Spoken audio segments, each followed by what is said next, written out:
You ever wonder why they really feared the Black Panthers? It wasn't the guns, it was the newspapers. That paper taught everyday people how to spot propaganda, how to organize, how to fight back. With receipts. The Black Panther newspaper dropped in 1967. And it wasn't just some political rant sheet. It was a lifeline written by Black people. For Black people. Breaking down housing injustice, police violence, global liberation struggles, all of it. And this was years before social media, of course.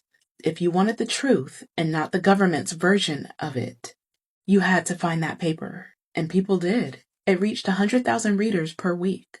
That's not hype, that is impact. They weren't writing for approval, they were writing to wake people up. Every issue came with real names, real faces, real grief, but also power. The art, brutal, unflinching. Cops drawn as pigs, Black mothers mourning their sons. It wasn't about shock, it was about truth.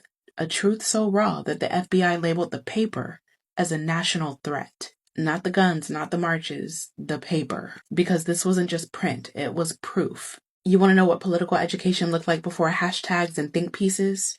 It was the Black Panther. Panthers had to read it weekly, no exceptions. It broke down capitalism, food insecurity, medical apartheid, international solidarity, in plain, everyday language. It taught people how to survive, how to fight back. Not just with fists, but with knowledge, with purpose, with strategy. The FBI wasn't scared of riots. They were scared of the people thinking. That paper connected the dots. It reminded people that the same government bombing Black neighborhoods abroad was starving Black kids here at home.